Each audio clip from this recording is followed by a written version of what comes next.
Good evening. It's Friday. How is everyone doing? What was for dinner? Well, I had shredded pork with sugar-free barbecue sauce and some blanched broccoli and a little bit of plain salad with a few tomatoes. So this is what I'm working on. I just want to show you this. I'm almost finished. It's a cross-stitch utility bag. For those of you that do embroidery, I just wanted to point out that this was a stamped project. So cross stitch, and then we have some satin stitch over here, and short and long stitches on the flower. And I think that's basically it.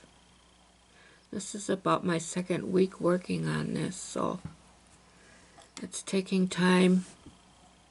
I'm doing the outline around the flowers now in a back stitch, and also the squares around the butterflies. I did those all in cross stitch, but now I see they want me to do an outline stitch around. Otherwise there's a line here, and I will see that. So that's the last of that I'll be doing. But mainly, let's go over this article I found. Wow. Let's get this closer. It's on my blog, and I'll have the link in the description. But low carbers, 5 ways to wean yourself off of carbs. You can print that out if you go to the blog, or just read it and pass it on to friends.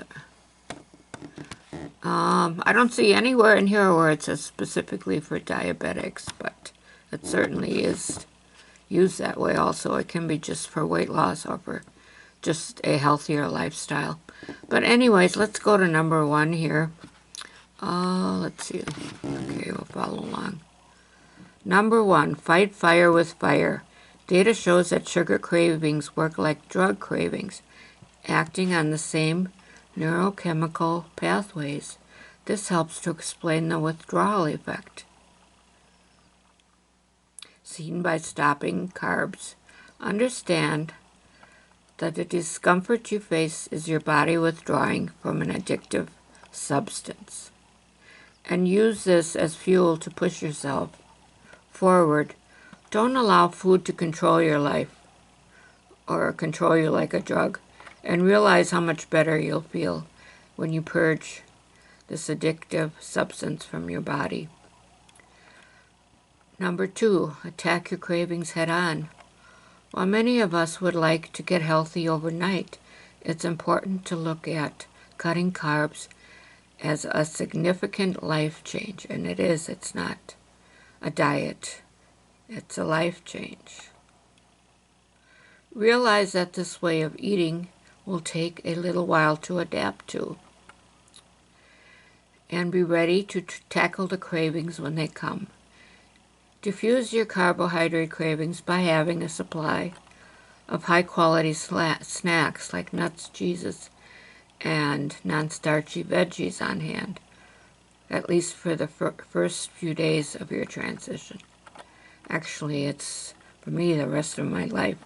I always have nuts handy. This isn't the time to worry about counting carbs. Just snack whenever the longing for carbs gets to you, and you'll come out the other side better for it. Number 3, don't sabotage yourself. The beginning of the carb-conscious journey is the hardest. Don't make it tougher by hanging around Italian restaurants and dessert bars. Of course, life will go on around you, but there's no need to start your diet the night before a charity pancake breakfast. Set yourself up for success by removing unnecessary temptation within reason. Well, a good trick is to take your own food along, or just explain to people that why you can't eat this and that because you're diabetic and you don't want to have to go on a bunch of meds that may work or may not and may cause other complications. Bring lunch to work so you're not stuck deciding between unhealthy options. Number 4, make a commitment. The biggest problem with diets is that we don't stay on them. Cutting back on carbs may be the best thing you can do for your health, but if you backslide to your original way of eating after 2 months, your body will also revert to its poor state or prior state.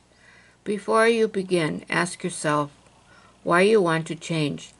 Take the before pictures. Write down your reasons for change and make a commitment to your health. A short-term diet is nothing compared to a lifestyle change. This is a long-term commitment to be a healthier and have a brighter future. Okay, let me scroll down here. Number 5. Let's go to number 5. Believe in your decision. Over the years, I don't know who the name of this author is. I'll give you the link to the website at the end in the description. But he says, I've faced everything from curiosity to outright ridicule regarding my dietary choices. Some people will be appalled that you choose not to have a sandwich or will find something egregiously wrong with refusing a slice of pie. Mostly they won't understand why you eat so differently.